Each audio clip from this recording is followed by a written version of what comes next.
Hola a todos y todas. A continuación voy a realizar una breve explicación sobre el contenido de condición física que estamos viendo actualmente en clase. Bien, en primer lugar, la condición física, según la Organización Mundial de la Salud, es el bienestar integral, corporal, mental y social.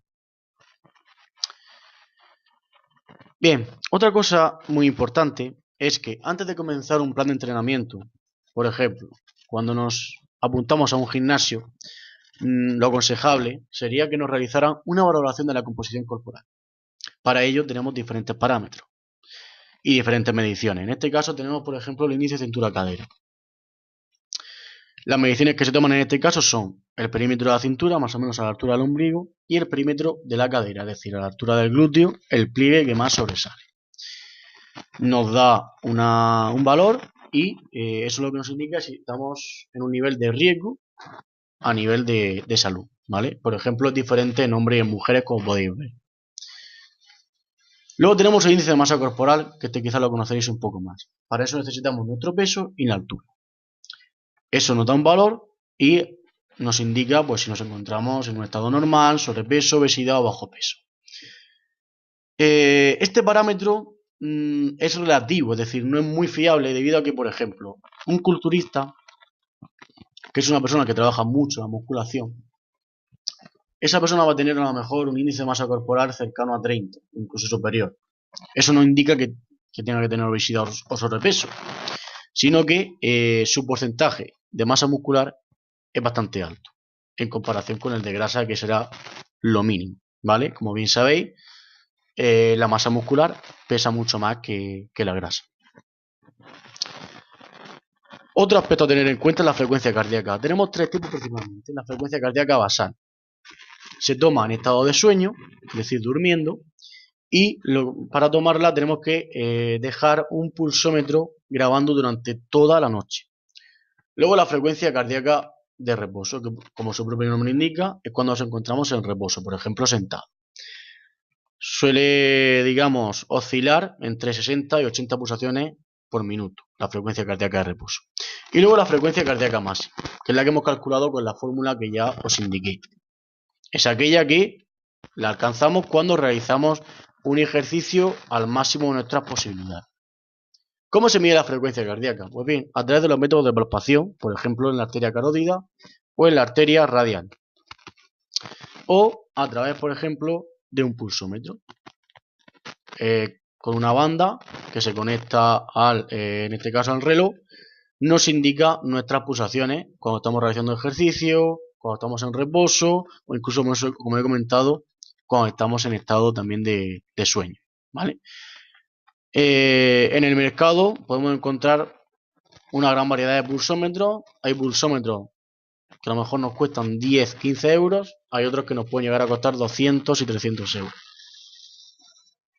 ¿Qué son las capacidades físicas básicas? Pues bien, son aquellas predisposiciones fisiológicas innatas en el individuo que son factibles de ser medidas, por ejemplo, a través de los test de condición física que estamos realizando en clase, y mejoradas por medio del entrenamiento.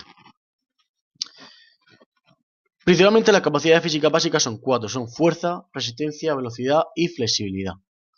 ¿Qué es la resistencia? Pues simplemente es la capacidad de mantener un esfuerzo durante un tiempo prolongado. Depende tanto del sistema cardiovascular como del sistema respiratorio, así como también del grado de entrenamiento, es decir, de la forma física de la persona. No es lo mismo una persona sedentaria que no realiza nada de ejercicio físico que una persona que a diario está realizando ejercicio. Tenemos diferentes tipos de resistencia, por ejemplo la aeróbica.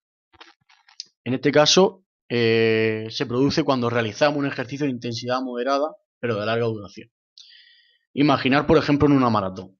En una maratón que puede durar entre 2-3 horas, nuestro organismo es capaz de aportar el oxígeno que demanda, en este caso, el ejercicio. Es decir, no hay una deuda de oxígeno, ¿vale? De hecho, una maratón puede ser también un ejercicio que realizamos aproximadamente en 3/4 de hora o 1 hora. Y luego tenemos la anaeróbica, que es cuando realizamos un ejercicio de gran intensidad, pero durante periodos cortos de tiempo. Y no se puede mantener esta intensidad más allá de 3-4 minutos. ¿Eso qué provoca? Que haya un déficit de oxígeno. Es decir, necesitamos más oxígeno del que podemos obtener mediante nuestra respiración.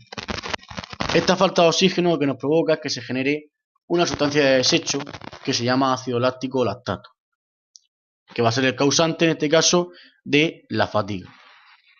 Bien, ¿qué método o sistema de entrenamiento tenemos para trabajar la resistencia? Pues tenemos la carrera continua, que es, por ejemplo, correr a un ritmo constante durante 30, 40 o una hora, ¿vale?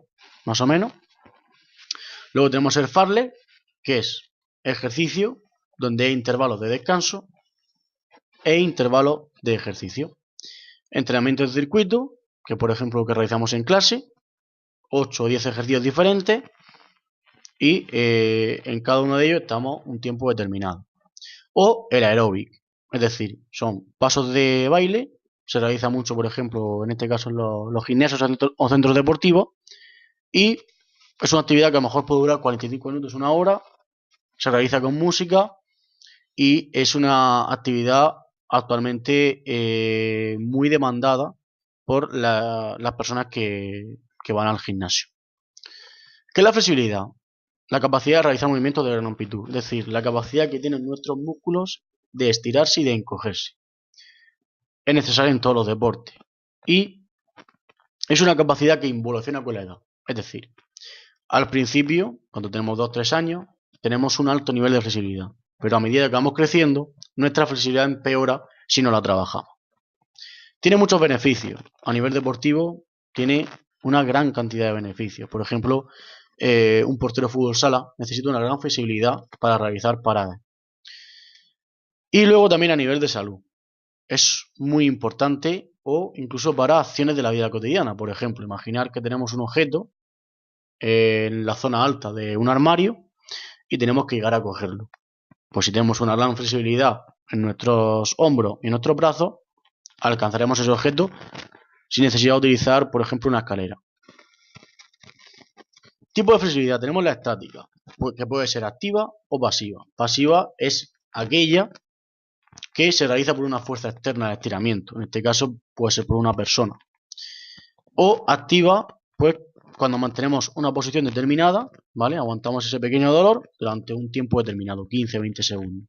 Y dinámica es aquello que realizamos, por ejemplo, en el calentamiento, que realizamos ejercicios de movilidad articular, rodillas arriba o estirando las piernas. La fuerza es la capacidad de vencer una resistencia o afrontarla por medio de un esfuerzo muscular. Se recomienda trabajar la fuerza entre 2 y 3 días a la semana y tenemos también diferentes tipos. Tenemos la fuerza máxima, por ejemplo la halterofilia, el levantamiento olímpico, que es la cantidad de peso que soy capaz de levantar pero solamente una vez.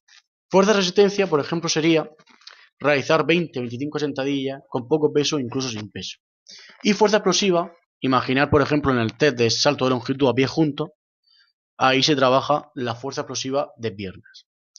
¿Cómo podemos mejorar la fuerza? Pues bien, con ejercicios de autocarga. Sería el caso de las flexiones, de los fondos de tríceps o incluso de los abdominales. También a través de ejercicios por pareja. Con aparatos sencillos, como pueden ser en este caso los balones medicinales o las cintas elásticas. O con el entrenamiento de circuito o circuit training, que ya he comentado anteriormente. ¿Qué es la velocidad? Es la capacidad de recorrer un espacio en el menor tiempo posible o de realizar movimientos en el menor tiempo posible. Tenemos diferentes tipos de desplazamiento, por ejemplo, 100 metros lisos. De reacción, el juego que hemos hecho de cara o cruz. Yo indico cara o cruz y tenéis que salir hacia una zona u otra de la pista. Y gestual, por ejemplo, en tenis de mesa es muy importante tener una gran velocidad gestual, sobre todo en los brazos, ¿vale? Ya que se realiza movimiento a una gran velocidad.